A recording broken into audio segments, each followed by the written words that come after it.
Excellent. Oh yeah, oh yeah. All right, welcome everyone to the memoir panel. We have Angela and Heidi and Joy here. How about you guys introduce yourselves and say where you're from and why memoir is relevant to you? Who wants to go first? Oh, I don't mind. I'm Joy, Joy Jennings, and my memoir is behind me, actually. It's I'm Not Your Baby, an Australian woman's tortured life of sexual harassment and assault. It took me 2 years to write, and it came out in October of last year. So far, it's been very well received, and yeah, it's not for the faint-hearted. It's a very raw and powerful personal memoir of my life in Australia, surrounding the men in Australia and everything they put me through. Yeah, so that's me, and I'm coming from. I don't live in Australia anymore.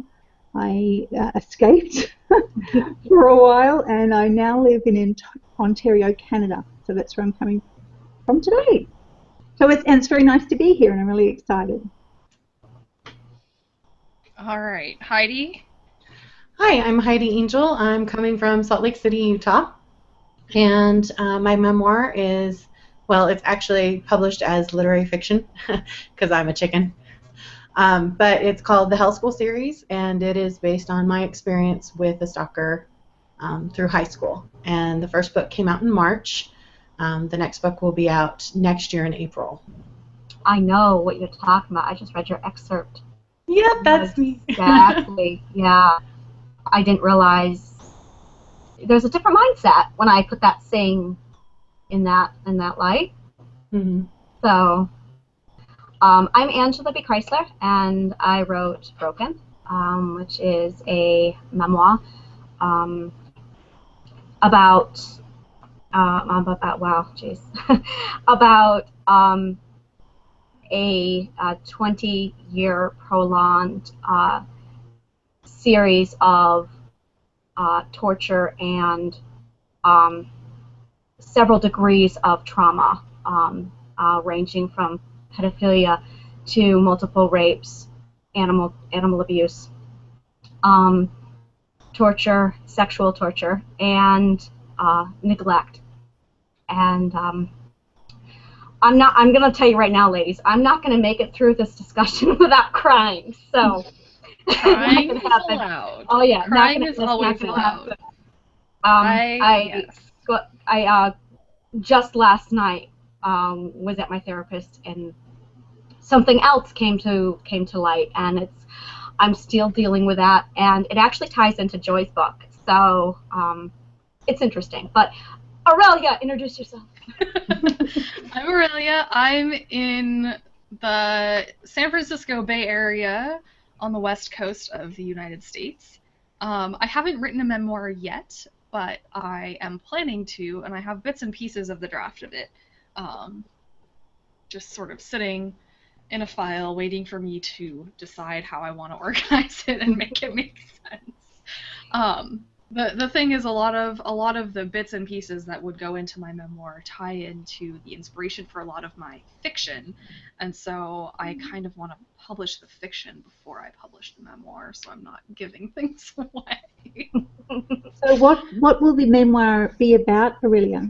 Well, I was thinking of having one and calling it Becoming Aurelia, and have it sort of basically be the story of my life from the earliest memory I have, which is much younger than most people. My parents tell me that I started to walk when I was 9 months old, and this memory that I have is before I could really walk. I was at some event. It was probably a wedding, and there were a bunch of white chairs all lined up as if it were the seating for the audience of the wedding. And it was outside, and it was summer, and it was warm, and there was grass, and I was using the chairs to support myself as I walked, and I got to, like, the aisle, and I wanted to get across, and I was convinced that if I went fast enough, I could make it, and my dad, being a good dad, just, like, picked me up in the middle, so I never found out if I could make it.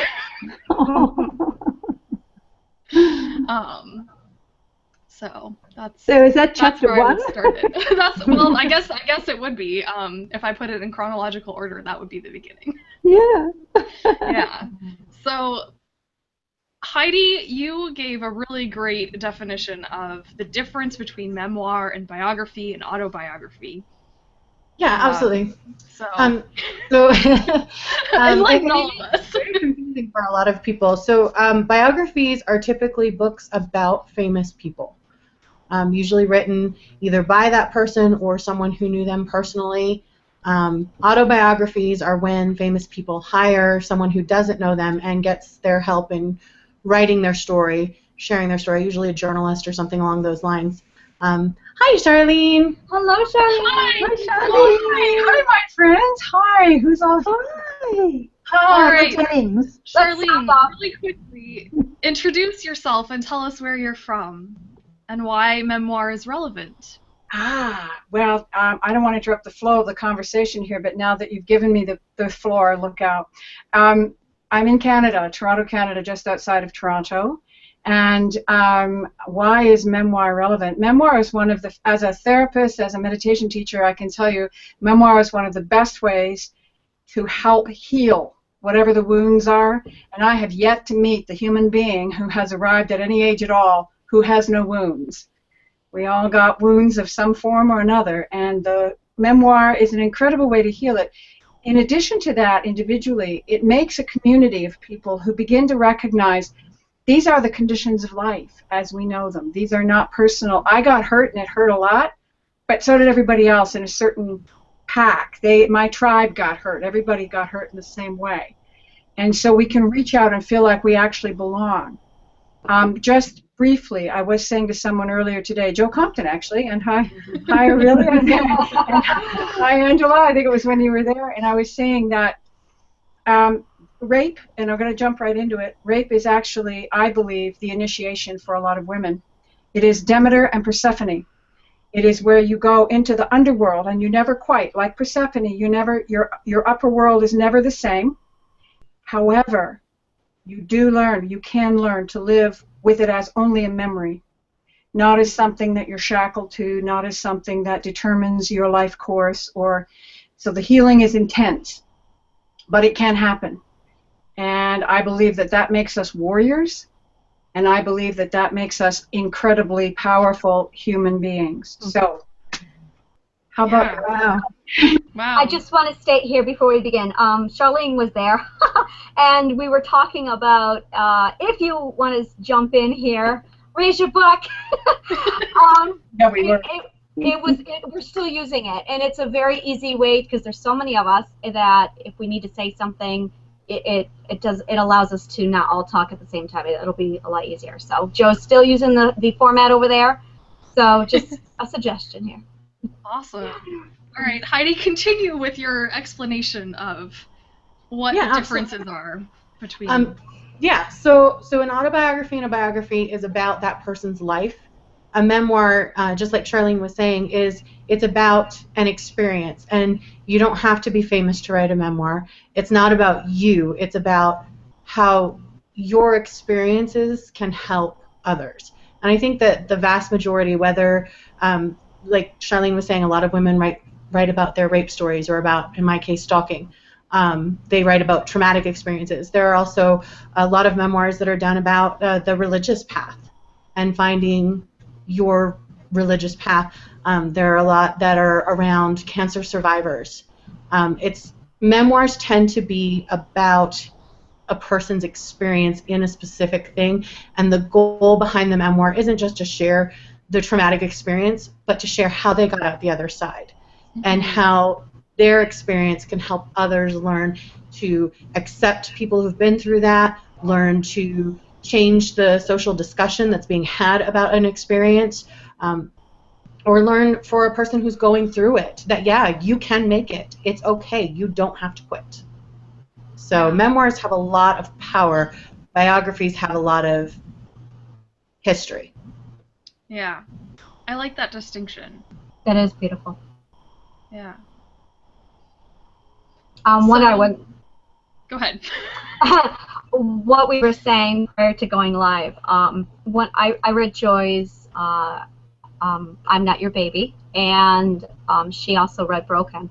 When I read Joy's book, I was angry. I was very, very angry, and I openly told her that.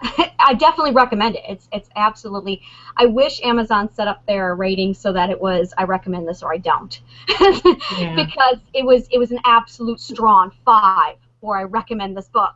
But for me, I hated it, and I found out. But I want everyone to read it because it. And this is where I just realized something last night, and I'm still kind of trying to deal with that. The reason why I hated your book, Joy, was because there were some things that happened to me that I didn't put in Broken. And by calling what was there, and we kind of talked about this where, well, I didn't think about what you went through as anything is. You know, I went through it too, and my opinion of it was it's not harassment, it's okay. If you don't know, it's incessant comments and very, very humiliating remarks made by passerbyers on the streets. That's what we're referring to. You can't go to the store, you can't walk down the street or go jogging without someone making some sort of disgusting comment. And I very much belittled that kind of harassment. And I didn't even view it, I wouldn't even label that. And Joy very, very openly calls it just that. Congratulations, good, thank you. But when I read that, I was enraged. I'm like, no, that's not harassment, and I was just livid. Upon talking to my therapist about it, it's because, and this is not in Broken, the brother figure in Broken who beat me and tortured my cats and tortured me also sexually harassed me at such a degree. And by reading Joy's book, I could no longer deny that that's what it was. And that is why I hated your book. So now I'm dealing with that topic and what that means. And it really, and I'm going to say this, and I'm not sure if it's going to come out right, but your book forced me to acknowledge what I didn't want to acknowledge. And I think that's really, and it's funny because I definitely want to go back and reread your book now, Joy, and see if I still hate it. I want to see if and that's just it with memoir. You can't just read it once. There is definitely an insight that they bring to you, another perspective, and I can't stop thinking about yours.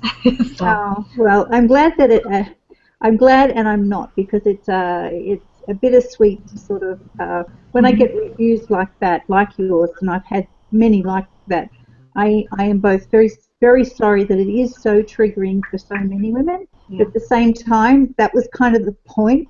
Yep. Because a lot of people do downplay the actual sexual harassment side of it, and it's full of sexual assault as well. And I do talk about my rapes and attempted rapes, being stalked, being followed, having a game of cat and mouse on the highway. Being nearly choked to death, having a car window smashed into my face. I mean, the list goes on, and all the stories are in there. But on top of that, on top of everything, it was a constant. In Australia, men can be very sexist, very vile, very vulgar, and very forthright with their comments towards women. And not just in Australia, unfortunately. I know. I'm hearing that more and more, that it's not just in Australia. I have a story for you, Joy. I told Angela the story this morning. I was about 23 years old. I was living in Sydney, Australia, in the lowest slums, Ultimo.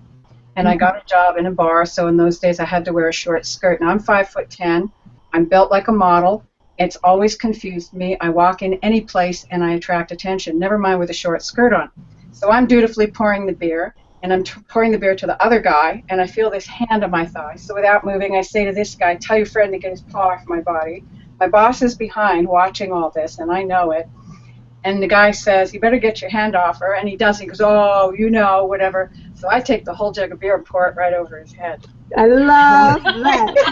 Joy, I thought of you. I love that. She told me, and I went, oh, I'm thinking about Joy right now. And then my boss, who is from the United States, because this guy went off, this Australian guy, he went off, she's just a Sheila. That's what happens. They get angry. The second you try to retaliate or stand up for yourself or bring it out into the open, that's their reaction, and that's why I lived in silence all my life from fear of that happening, and it did happen to me. But that's just where the guy smashed the car window in my face because I wouldn't go home with him. I mean, you can't even be polite and say, look, no, thank you, but no, thank you, because this is what happens. They do. They get angry, and you never know what can happen to you, so you live in fear constantly. And I wanted to bring that out in my book because every woman goes through this, and we are all subject to harassment. It doesn't matter what we wear, what we look like, even if we've got a baby in our arms, it doesn't matter. Men will harass us. It's just that I focused on Australia because that is my personal experience. Right. And I thought at the time they were responsible for the most vile, the most vulgar, the most forward with their harassment. I'm since learning that's not necessarily the case. I think it's cultural. I think that in Australia, my experience all those years ago, because I'm way past that age now, Yeah. my 60s now, but back in my 20s, my experience of it was a more violent culture. Yeah. It was a more patriarchal culture at that time. Yes.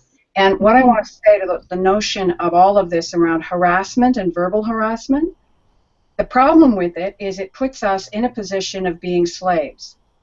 Exactly. Because whether it's coming from someone you know or someone on the street, what the statement is I have the right to invade your space and make you feel whatever way I feel like making you feel. And you're supposed to like it. Yeah. So Well, the one of the becomes about, how we feel in the world. Yeah, Heidi, sorry. Yeah, it's very much an epidemic. One of the reasons that I decided to publish the Health School series, which is based on my experience being stalked through high school, you know, when I got out the other side of that experience, it took me 10 years to decide to publish. When I got out the other side, I had a few really great guy friends that protected me from it. I thought that my experience was an anomaly, that the harassment that I experienced and that the reason that the administrators and the teachers responded the way that they did was because they didn't know how to respond, because they hadn't had a situation like that. I was very sheltered. And then as I was coming out of that experience, laws were starting to change. They had anti-harassment laws that were going into effect. There was, you know, Enough had just come out talking about the dangers of where stalking leads to, that it's not just a harmless thing, that it almost always ends in a criminal action, typically being assault, rape, murder. Those are the typical ways that sexual harassment ends. And then I would say in the last 6 or 7 years, I was watching, particularly in the U.S., stalking has become kind of a joke. You know, I Facebook stalked my best friend yesterday. That just makes me ill when I hear that. And people don't realize what they're saying when they say that, and then when you listen those terms get thrown around so loosely these days, and they use the term like, oh, he's so rapey, or like, oh, and yeah, oh, can I stalk you? It's just, no, you don't understand what you're saying. This is serious. And Yeah, exactly. That's exactly. It really, you just pegged it right there, Joy. They don't understand what they're saying. And I remember there was one time I was at work, and one of the boys there was talking about how somebody he was irresponsible, he didn't pay something, so something was taken from him, and his response to it was, yeah, they raped me. I had a massive breakdown on the spot, and I went into immediate, I was a mess, just because of the word. And no, they don't understand it, and to an extent that's great. At the other hand, there is a lack of comprehending the power of words, and that's really... Well, and I feel like also, you know, when you start making these words mean nothing, then when something actually does happen and you're trying to get Yes. help for it, you Oh, don't yes. have the, like, you might be saying exactly what you should be saying, but people don't believe you because everyone says that and nobody names it. I want to talk a little bit just on that. The terms that come up a lot in my house are bully and I can't remember. Let's just focus on bully. So I have 3 children, an 8-year-old, a 11-year-old, and a 13-year-old. And my daughter would come home, she's bullying me, she's bullying me. Okay, well, what did she do? Well, they're bullying. Yeah, but what did they do? And then we would pull apart this little puzzle that I play with my children, metaphorically speaking. And I find out that it was something very simple, like they called a name. And I can't say it's really simple, but there is this back and forth, and it is kind of basic sibling rivalry. It is not sibling squabbling. That's what it is. So my daughter came home from daycare, and this is when she was much younger, 4 to about 10 years old. And she kept saying, well, this girl is bothering me, she's bullying me. And I said, okay, well, what's she doing? Well, she's bullying me. And I did not know at that time that I should pry further, because that word was thrown around so much. It got to the point where my daughter became destructive, and the daycare worker called me up one day and said, you need to find another place for your children to go. And she kicked them out of the daycare. So I had to scramble. I came home early, had to find a new daycare within a week. My job was being threatened. I was a single mother at that time. And it was chaotic, and my response to my daughter was, you know, the mother coming down as the disciplinarian, look at what you did. And her response, yeah, I know, Charlene, I know, I said the wrong thing. And her response back to me was, well, I was bullied. And I'm like, what happened? Well, I was just bullied. Fast forward in time, there was one day where my daughter was cringing like she had been beaten. And I said, why do you do this? You've never been beaten. And she screams at me, yeah, I was. For 4 years, this daycare worker's daughter would take my daughter, pin her down, beat her, strangle her, suffocate her. And I did not. Because my daughter wanted to say, well, I'm sorry, because my daughter did not know to not say bully. And when I talked to my daughter about it and said, why didn't you tell me? Her response was, I did, and you yelled at me. So now I'm going, oh my, she's in therapy now. She just started. But 4 years of being horrifically beaten by this girl who's 3 years older than her. And it was all because of that term, bully. So my children aren't allowed to use it. An adult decides if it's bully. An adult needs to define the terms. I want you to tell me exactly what happened. Hitting, name calling. Children are not allowed to use the word bully in my house because it isn't defined. Because it's dangerous. It's just dangerous when that term is not defined properly. It's like nigger. You can say that if you are a nigger. You can call other people niggers. If you're gay, you can call other people you gay freak. You can say those things. The problem is no one knows if you've been raped or not. Yeah. So I was in university, and I'm there hanging out in the writing center with a couple of guys, and then a couple other guys come in, and they start talking about, they start down-mouthing some, I don't know, some kind of writing or what, and the next thing I know, one of them is saying, yeah, you know, a story like, yeah, I got raped by the garden hose. Well, my history was I had been raped by my brother, and I was also raped by strangers, and I froze, and I went home, and I thought, what am I going to do? Well, I talked. I opened up. I said to them, and I might have even said it in that moment, I can't remember, but I said, you know, you better be careful when you use that, because you never know who's in the room has been raped. I've been raped. It's no joke. And when I got home, there was a single flower in a vase with a note from one of the guys saying, I'm sorry. I was so insensitive, and I trust me, I'll be very careful in future. And to me, that's the microcosm of what the struggle is with language like rape, or, you know, it's a rapey thing, and just throwing it around, is you never know who you're triggering. Exactly. You said it to them, Charlene. Yeah. Where did you find the courage to say that to them? I don't know. I know it's my job, and I knew that it was my job. It's my job to talk about what happened. It's my job. It's why I'm here. It's why it happened. It happened because I have to do this. It happened because I'm one of the people who healed from 3 days of being tortured and raped. I know I was only raped once, so I don't want to make it worse than it was. Isn't that amazing? I was only raped. Only once. I said the same thing. Right. I love when I say that. Only raped once. They were pretty good guys. Like, what?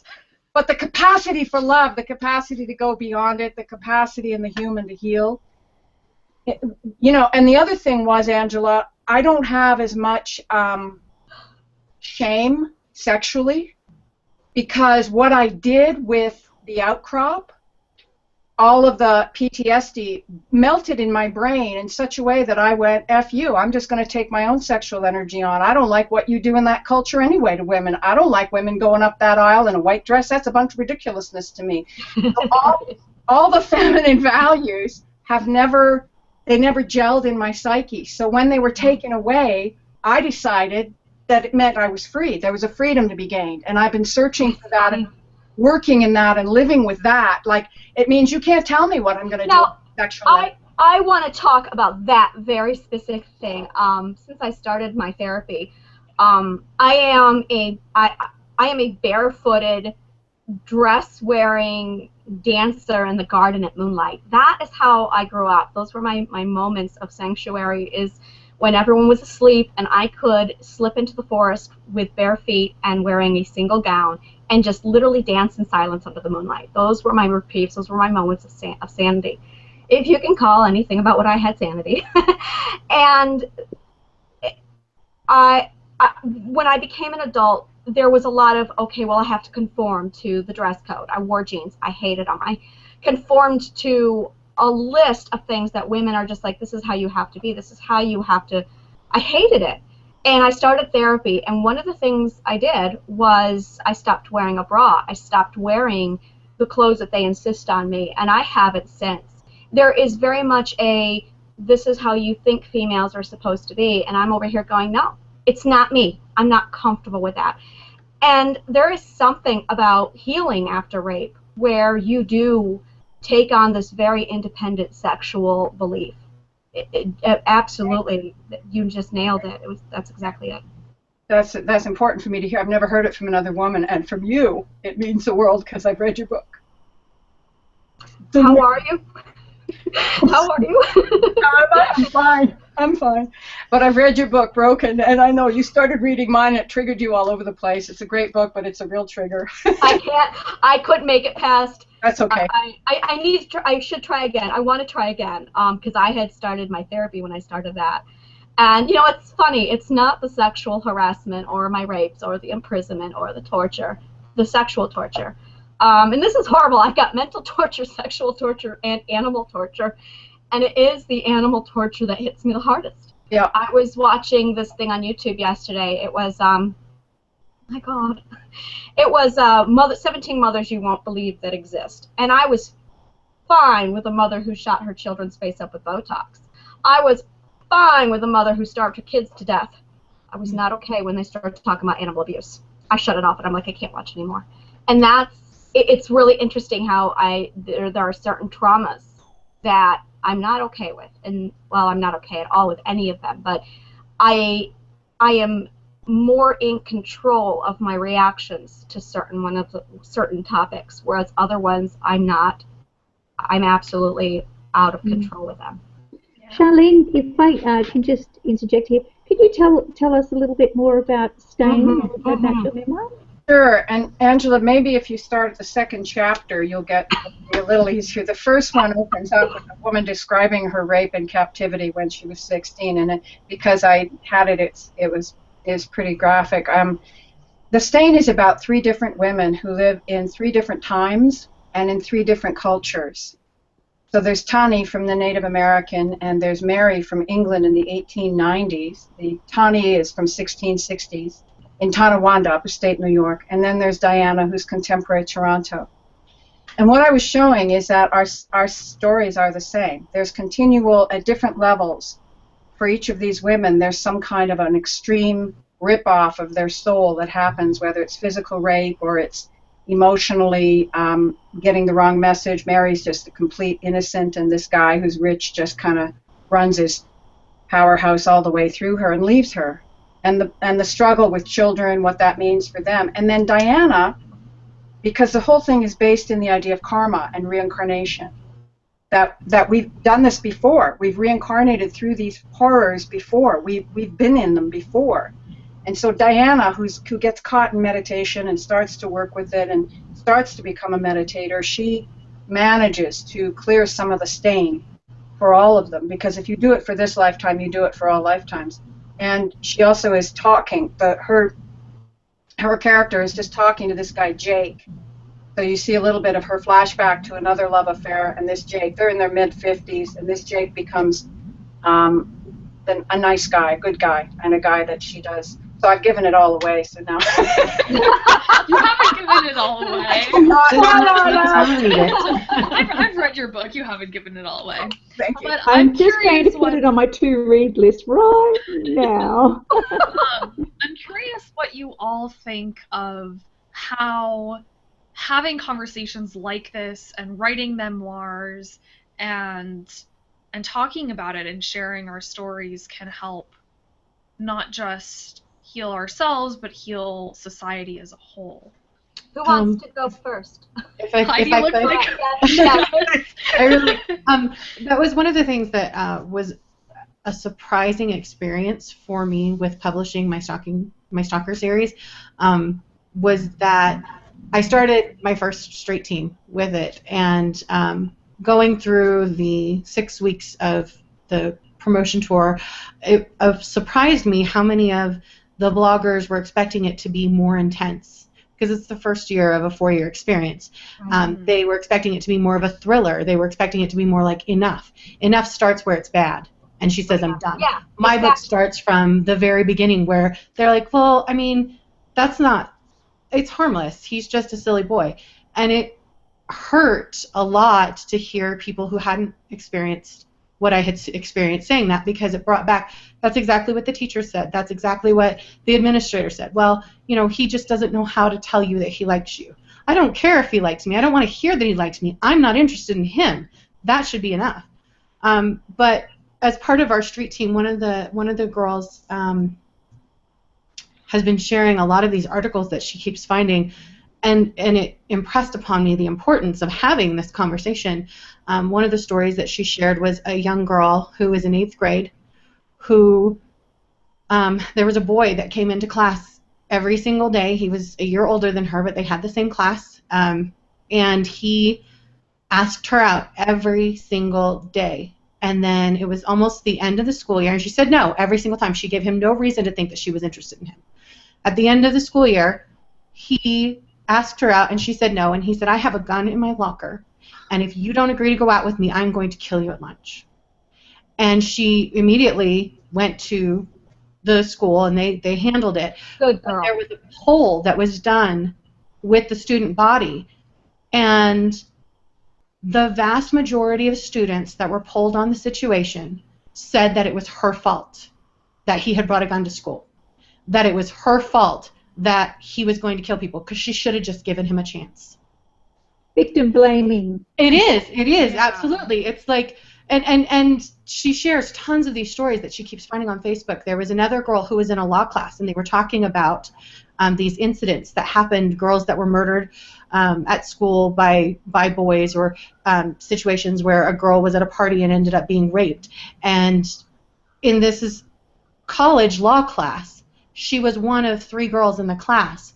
And in the situation, every single time, these students, the vast majority of which were men, but even several of the girls, were agreeing that, well, yeah, she held a certain amount of the responsibility because she incited his anger. She held responsibility because she wasn't clear that she wasn't interested. She held the responsibility. And the reality is that it's so much easier to say it's their fault. They need to be responsible. It's kind of like the 80s all over again. If a girl wears a short skirt, it's her fault that she got raped. No, it's not. Rape has absolutely nothing to do with how the woman looks. It has everything to do with whether or not the man thinks that he can overpower her. Absolutely. Yes. It is about control. And that's why 80-year-old women get raped. It's not because the guy's turned on by an 80-year-old woman. It's because she's an easy victim and he doesn't have any confidence. Yeah. Thank you. Yeah. I'm so angry right now. I'm sorry. No, my daughter is dealing with that right now. We have a boy who said, "Hey, come out with me." My 13-year-old said no, and we got involved. This is a week ago. I had to go out there and say, "Back off of my daughter. She gave you an answer. You're not allowed to come around here." What does he do? He hits on my 8-year-old. He tells my 8-year-old, "If you don't do this, then I'm going to date you." He is 15. She is 8. Stop her in the making. My 8-year-old think, bless her, she came right in. "Mom, he said this to me." No hesitation. Have you talked to the authorities? Because this kid's in trouble. This 15-year-old needs to be dealt with. Yeah. I was going to suggest that. Yeah, you can get the police involved in that. Yeah. Unfortunately, you just need to know that it's going to be a long haul, because even with anti-stalking legislation that's in place, they'll come out, they'll talk to him. They'll come out, they'll talk to him the next time. They'll come out and talk to him the next time. 97% of stalkers and sexual assaults never end up seeing a courtroom. Yeah. Because the problem isn't the laws. The problem is the people enforcing the laws. The problem is the people who sit on the juries of those laws. And until we change people's mindsets, until we have a classroom of kids that say, no, it's not okay that he raped her because she was wearing a short skirt. When she said no, she meant no. Until people understand that. Yeah. And why That's don't why they we have to have this conversation. Why don't they ever ask the rapists what they were wearing? Yeah, really. Right? Yeah. Now, I have to say, he deserved to get shot. He wasn't wearing underwear. I thought he was going to rape me. How do you think that'll hold up in court? Really. Charlene, you have something to say? Yeah. One of the things that I've learned about the police, because my husband's an ex-cop, is you have to know how to talk to them. So, Angela, what you do is the first time the cops come, if you call them on this kid, they will come and talk to you. You ask for their name and their number. And then you mention the staff sergeant. You say to them, you know that I will be talking to your staff sergeant, because if there is anything that comes from this kid after that, your staff sergeant and I would tell you, I have watched grown men in big police uniforms turn on a dime because I mentioned the word staff sergeant. All right. That's how you write that down. The other thing, valuable advice, Charlene. The other thing you want physically is you want a full report. You tell them I want a full report. And that want it in writing and give them a deadline. And everybody, no, they'll get a deadline, and you say, I'm going to call your staff sergeant and get a full report. That means they have to spend hours on this, and it's going to be, and you say to them, that's because of this kid. And if you think I'm going to stop here, you're wrong. You take it that way, and they will take you seriously. The problem is we don't know how to talk to the police. No, we need a how-to guide to all of this. Yeah. Now, Joy, I've spoken to you about this. Heidi, you just mentioned something. Victim blaming. Yes? Yes. Victim blaming? Yeah. I have never experienced this whatsoever. You are so lucky. No, not lucky. I've read Joy's book, and you've talked about stalking. And this just makes me sick. I was 5 and had animals ripped apart and thrown at me. And my mother said it's okay. He's being a boy. I then had my brother beat me and spent 3 hours every day banging on my door saying, excuse me, everyone, I'm gonna fucking kill you. And my dad didn't know, but my mother would then say, he's just being a boy. My sister would sit there in her room holding her ears so she didn't have to hear it while my stepbrother banged on the door, I'm gonna fucking kill you. It was normal for me to barricade my door and then crawl onto the opposite side of my door, or he would come in and beat me. And when I didn't answer the door, he would take up my cats and he would torture them. He would bite their ears, he would pull their tails, just so he could hear them scream because I'd come running. I watched him mutilate animals, and then when I ran away to get away from him and moved in with a boyfriend, my boyfriend found out and said to me, you have a choice. Either I will rape you or you can move back in with your brother, and he will kill you. I chose rape because I knew I could survive it, and it was better. For 6 months, if I left my bedroom, I was tortured. He would lock me in the room, he would chain me to a bed, and he would torture me. And I got me out. And when I got back 3 days after I escaped him, I met a pedophile who used my mental disease against me to manipulate me for 5 years. He raped me on 9/11. I had to listen to New York burn while he raped me. It takes that for people to look at me and not blame me for the victim. Why does it take that extreme level of abuse for people to not go, oh, gee, it's not your fault? As if Joy and Heidi, what you went through was any different than me. And it pisses me off that you women were ever called victim, ever subjected to victim blaming. That it takes the severe 20 years of shit I had to live through before someone said, oh, gee, poor you. You deserve a poor you. I'm sorry. You both do. And it makes me angry. So angry. Yeah. That we are that accepted in our society that they can look at you too and go, oh, well, that's your fault. You were wearing this. You asked for it. No. No, I'm sorry. Well, unfortunately, it's because of experiences like yours. What I went through didn't seem like it was that bad. And so people are like, oh, well, and really, I mean, your story is just heartbreaking. It really is absolutely heartbreaking. My story is incredibly common. It amazed me how many girls during my tour said, oh my gosh, I never realized that this behavior from this guy was stalking. And that I could have reported him. I never knew. Yeah. But you see, that go through it all the time, and they're taught that it's okay and that it's normal. But you see, that's heartbreaking. What you went through, Heidi. It is. And that's what I'm trying to say. Angela, it all is heartbreaking. Oh, absolutely. But people can say your experience is not normal. Your experience is horrible, and obviously there's something wrong with that man.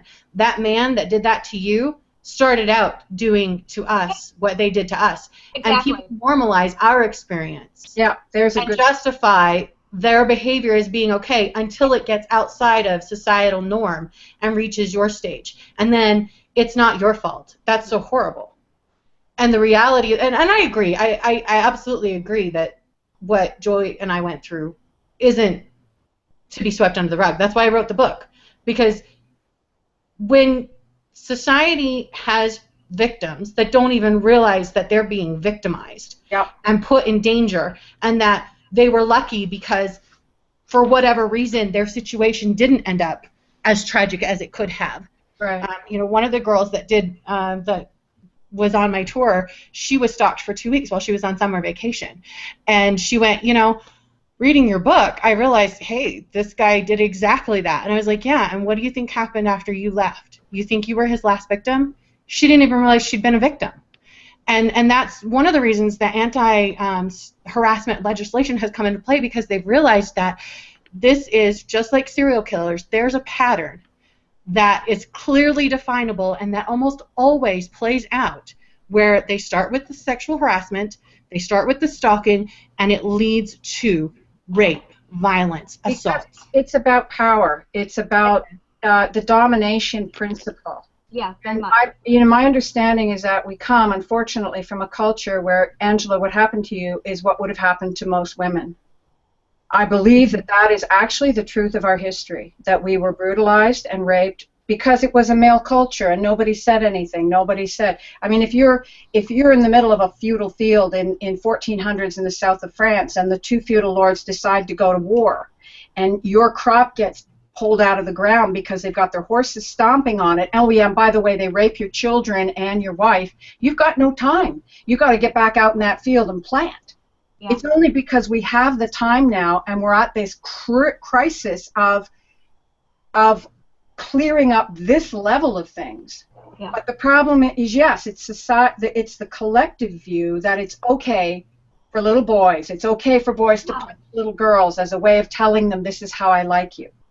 It's okay for boys to be boys will be boys. We need men who understand that, no, that is not the sacred masculine.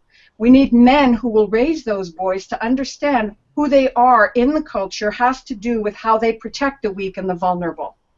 Mm-hmm. And we don't have the masculine who do that. We have men who go off to war, and there's a whole other discussion about that. But there's a whole distortion around domination and power in our culture. And that's what the rape, I believe, that I've experienced. That was my brother's desire. His desire was to humiliate me.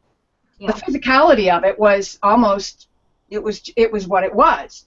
But it was the humiliation that drove into my soul, that made me feel like there was no worth here. And I've worked a lot with that, so I know that he was totally wrong. Yeah. And the same with those guys, the two guys, that they were locked into their own musculature in such a way, and here's a wild theory, my presence as a beautiful woman hurt them physically. Because their muscles were so intensely compacted, they had no way, everything that registered from me was pain.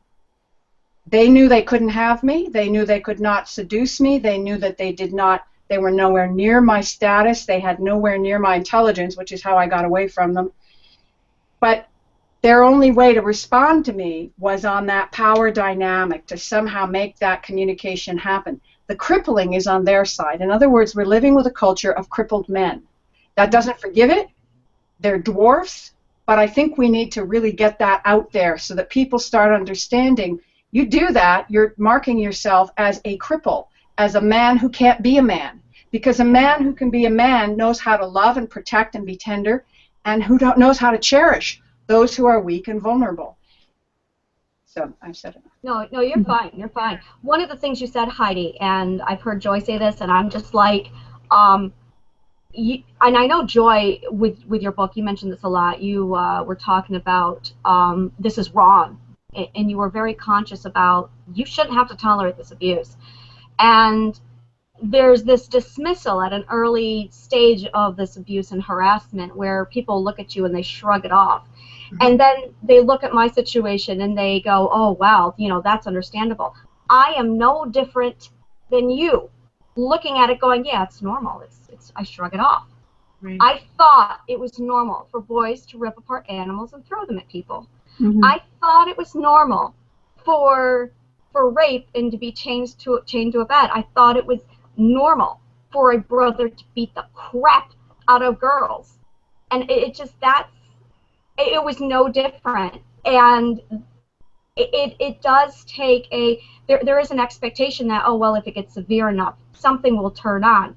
No. You are dull to it, you are mute to it, you cope. And you cope so well because you have to, that by the time it gets severe, you just keep shutting it off until you are so dead. You are so numb. You are so far gone in other worlds in your head that you don't even know you're there. That is what Broken is about. That's what I'm pushing my book now. So, Broken is a really good book, by the way. It's very intense, but it's very good. Intense. It is intense, and I thoroughly enjoyed it. I couldn't put it down. Had I had more time, I probably would have gotten through it in 24 hours. But as it turned out, I got through it in 3 days, which is pretty fast for a book, I think, especially of that nature. A lot of people say when they read my book, they have to put it down for quite some time, and then it takes them slowly to through it. I read yours in they can't put it down, and that they get through it like they can't wait to see what else happens. That was me. Yeah. I couldn't wait. I was like, okay, where's the good part? Where's the good part? There's going to be a happy ending. No, There's no good part. No. And the funny thing is that when you were talking then, Angela, I thought the way that I was being treated by Australian men was normal. I thought that was men all over the world. I just grew to almost accept it in a way that there is no other way. This is how women get treated. This is how men treat women. And it took someone who wasn't Australian, my current partner, to point out to me that no, this is not right. This is not how men should treat women, and what has happened to you. And he was the first person I opened up to everything about, to encourage me to get my story out, write everything down, everything, and teach men, if men will ever read it, I doubt it, but a few have, that this is not acceptable anymore. I mean, there's a range of stories in there, from everything from the lower end to indecent exposure to the other end of actual rape twice and attempted rapes many times, and physical assaults and violence.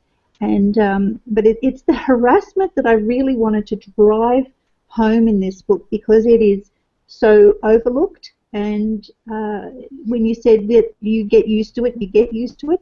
But in today's culture, you grow up at about the age of 12, 13. Women grow up, start having sex, not only sex, but group sex. This is happening in schools. I used to work with a girl who was still in school. She would tell me about what was going on with the teenagers these days in school, and they're all having this, they're all watching porn. It's just so easily available to them now. Yeah. They're growing up so fast, and they're accepting this culture, this rape culture. And in Australia now there is a saying amongst the 12, 13, 14-year-olds, and it's head before date. So a girl can't be asked out on a date until they do a sexual favour to a boy, and that's how they prove their worth. So this is why I need to address, and my whole point was to bring more about the everyday struggle that a woman has walking on a street, and how we're taught what's going on, that's and why we need to encourage social change. We need to adopt new attitudes, new behaviours, and we need to get the word out. You know what? It is not okay for you to say, "Hey baby, suck my dick," when I walk past. It is not okay anymore. Not even as a joke. No, you see, no, and you're using both Joy and Angela use the word normal, but my position is that it is normal. 4 out of 5 women have been raped. That's normal. And that statistic is going up. But that doesn't make it right, and it doesn't make it what we want. Right. Normal in terms of averages, yes, but it's not what we want. And the other thing that I think is so true about the horrific story you're telling, Joy, about those young ones and the things there's no parents. That's it, Charlene, that's it. There are no parents. And those parents are only broken children who don't know how to parent because they weren't taught. It's one of the things I'm going through. My husband was just as horrifically abused as I was. Just as long. And it was, he was almost starved to death and strangled by his father. It was, for 20 years, he was starved. It was horrible. Is he going to be writing a memoir himself, Angela? No, he won't. He won't be. No. I want to write his. I've told him that. I'm like, I want to write his, because when you put our lives parallel, and this is Hosea in the book, for those who read it. Yeah. While I was going through my hell, he was also going through his, where he had to cry himself to sleep at 3 and 4 years old because there was no food. And he had to sit there and watch his father eat it all because he couldn't have any because his father had taken it all. Hot water was a luxury for him. Running water, a toilet, these are things he did not have. And his father was a hoarder at the worst. Charlene, you know what that means. Yeah, I do. He lived with a hoarder, and he had to literally carve a path through this garbage to get to his room. His room literally was so old and deteriorated that there were mushrooms and mold growing up the side of it. That will make a great book. If you could encourage that will make a great book. Yeah, no, so when he saw my abuse, he absolutely related to it, and the two of us just fastened to each other because of the abuse. I had a point. Angela, it was related to teaching people how to become parents. whole. We all have parents that actually Thank you, Charlene. learn how to be parents. Thank you, Charlene. Yes. So here he and I are now. We've got 3 kids, and we're going, so they're crying. What do we do? Well, my mom yelled at them. Maybe we should tell them to shut up and not to cry. Well, I was beaten, he says, when I cried, so what should we do? We had to ask our therapist, what do you do when the child cries? The answer is hug them. That's right. And this is new to me. This is new. I'm like, you want me to hug them when they cry? And it's weird for me. I'll hug my girl, and I'm like, it's okay, they're there now. Yeah. It's so weird to me. And that's one of the things my mom, well, both of my parents are survivors, and they did an excellent job having to deal with me as impulsive and annoying as I could be, and raising me in a healthy way. And I think it's exactly because they were abused and they both studied psychology. And that's just it. You have to And study. I think that's exactly it. You need to learn it, and it's something I think that people don't teach in primary and secondary school, and they need to. I don't think people are aware that it's a problem. You cannot. Yeah. And there's or you tell them it's a problem and they don't believe you, because this is relating to my domestic violence awareness anthology, where you have. We're talking about domestic violence awareness like right now. This is this conversation, even though it was intended to be memoir. But like you can't just say the statistics without putting a story behind that, because the story could be, oh, you're special, you're unique. Yeah. And the numbers are, well, those numbers can't possibly be true because I don't know anybody who fits that. But when you put them together. Exactly. When you put them together, then it becomes really powerful. The worst line ever spoken by anyone is, my parents did blank and I turned out fine. No, you didn't. Well, my father beat me until I was, nothing, and I turned out fine. Well, my parents smoked in front of me and shoved the cigarettes and put them out on my body, and I turned out fine. And no. You're not. Because the criterion, Angela, is that the culture, as long as I can make money and go to work and show up every day, I'm considered okay. But here's my favorite quote.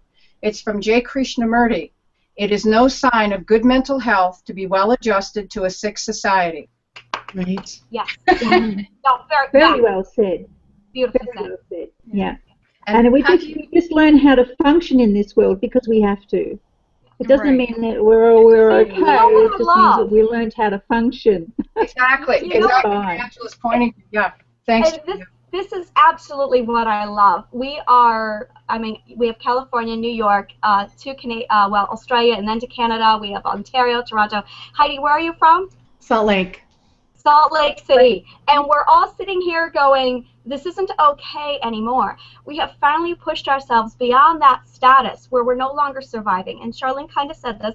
We're no longer focused on getting up after the rape and replanting the field. We are now stepping back. We now have the time, the intellect, and the intelligence and the resources online to step back and say, this isn't okay anymore. What can I do about it? And I feel like we are at this stage of awareness in our society where we're suddenly having enough time to go, okay, let's step back and examine everything. And there's a lot of people, and I mentioned this in one of my articles, the Christians will state that the problem is a lack of religion. The mothers will state that it's a problem with schools being involved. The schools it's parents not being able to be at home. Right. At the end of the day, the problem is we all have mental issues. We all have been traumatized, and no one is questioning it. Yeah. That is the problem. Yeah. Well, and there's also well said, Angela. Well said. There's this video that the UK put out that I saw on Facebook last week. It's an analogy for sexual consent. To the tea. So when you offer someone tea, they have the right to refuse to drink tea, right? A cup of tea. I've seen that. Yes. It's an amazing, wonderful video, and it shows how simple it is. Everyone's trying to make it complicated, They're well, but. That was the best example I have ever seen. No means no, and you're allowed to change your mind. Yeah. Maybe you say yes, and 5 minutes later you've changed your mind. Yeah. I heard a great story recently by a man who has raised 2 daughters, and he said he had taken his daughters to the prom, and he was picking them up, and he had a younger one, the older daughter, and then the younger one was in the car, and she'd also been at the prom, and then he asked how to go, and there was silence. And then the little one started to speak up, and the older one said, okay, I'll tell you what happened was this guy came over and asked me to dance, so I danced with him, but he was dancing too close, and I asked him to move away, and he wouldn't move away, so I clocked him hard, he fell down, so then I picked him up and kept dancing. Joy, I have to ask you, I know your situation, you're like, I wish I had the courage. There were several times where you wish you had that bite back. How do you feel about Charlene? Hearing about her dumping the beer on his head. I wish Charlene was my best friend back in the day. I could have used her gumption. I needed someone to, I had one friend, my flatmate at the time, and she was a gutsy girl. She was European, and I was walking alongside with her along the road, and some guys, as usual, pulled up and yelled out something vulgar to us, and she was so quick and came back, and what she said just completely floored these guys, and they were just like, she embarrassed them and made them feel like this big, and it was perfect. And I wished I was like that. I wish I could have thought of all of these sayings, and yeah, I never got taught that. And we need a book, ladies. We need a book of these kinds of handy comebacks in difficult situations. Yeah. Hey, you know what? All We've got a sorts book of on ideas how to get for a girl into bed. We can write a book about that. anthology. Yeah. Well, actually, as I've heard some and have thought of them since, I've actually done little sort of skits, and I've put them up on my blog. Oh, wonderful! Oh, that's awesome. They're called catcall comebacks. So if you go to my beautiful. blog, and I'm also did a I don't know. There's some occupation skits going around, like librarian, and what my mother thinks that I do, what society thinks I do, that sort of thing. I've done one for cat callers, and I've just posted that up on my blog as well, which is it's funny, but it's true. So this is what I spend my days doing now, is I'm calling out the cat callers. That's awesome. That is awesome. Yeah. From my own experience, such as it is, I've discovered that a disdainful look is often more powerful than saying anything. I mastered the It's disdain. very clear that I'm judging them as being the little horrible urchins that they are. Ready? Where's my? And then they go silent and they leave me alone after that. Mine's frequently followed with a finger, but No, yeah, mine is just that's too much effort. They don't deserve that effort. I've got the look down. I'm just like, yeah. No, it's That's funny. Well, thank you all for your time and your wonderful stories, and for surviving through the tears and the anger and the emotion of this particular panel discussion. Yeah. I have added you all to my to-read list. Yeah. So our next panel is steampunk, which will be much more lighthearted. But if you enjoyed this panel discussion, you'll want to come back tomorrow for the domestic violence awareness one. Oh, and that's when we really let loose. As well. I'm in for Who's going to be there? I'm in that one. Who's in that one? I am.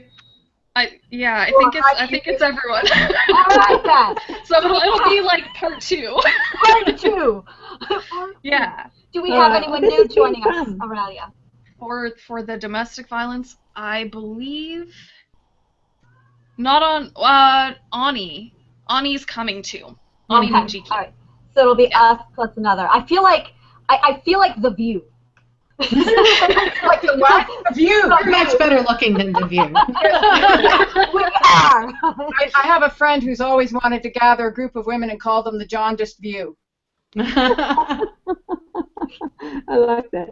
Yeah. It was lovely to meet those that I haven't met before, and it was lovely again to see Angela, because I know Angela, and I think she's an absolute darling, and I'm so glad that she wrote her book, and I'm so glad that to meet Heidi and Charlene, and really, it's lovely to meet you, and I will get to your books. I will. I'm really glad all of you wrote all of your books, because for me, so I started out, most of my reading was fantasy, but I read fantasy for fun, but also because that's how I learned the psychology. Mm-hmm. I learned it because my parents are psychology grads, so I can't study psychology in school because that's just too much like my parents. So I learned it from reading fantasy, and that's one of the things I like about it, is sometimes you can see a situation more clearly when it's set in an unreal world, when it's set in a world with magic, than you can in the real world.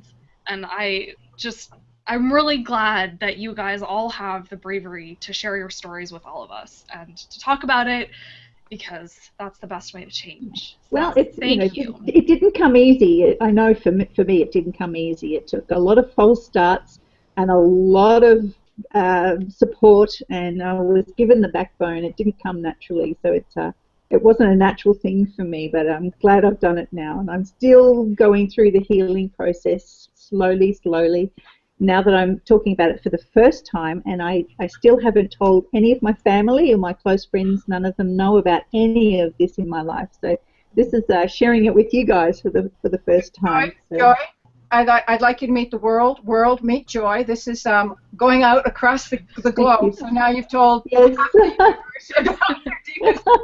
I love the world. Joy, it's wonderful, and thank you for opening up this way to us. I didn't realize this is the first time you've spoken about it. It's amazing. Yeah, all of it, actually. Do it more. I started off, and it was a process. You start off, and you're like, well, I don't. And then there was well, I don't feel like I should. And then there was okay, I'm going to start saying it. And now I can't shut up. And we love you for it, Angela. And that's how change happens. Yeah, but I think when you get your first and second and third review, and you start getting feedback, and you think, you know what, I think I did the right thing. I think I'm going to be okay. I think I'm going to survive this. Yeah, definitely. Yeah, Heidi, it's great to see you. I'm really happy to see you as well. We were on podcast together, and that was it was so much fun. You jumping in, Angela. I'm filling with tears. You're the reason all of this is happening. Yes. It's true. Thank you. Devoting your life to opening communication channels in all directions and allowing all the rest of us. And Aurelia, I bow down to your incredible technological ability. And It's all Google. It's all Google. I love Google. It's all Google. I dedicated my book to Google. I love Google. Yeah. Like, thank you all. Thank you all. I really appreciate being here. All right, we'll see you at our next hangout. Yeah. We'll be back.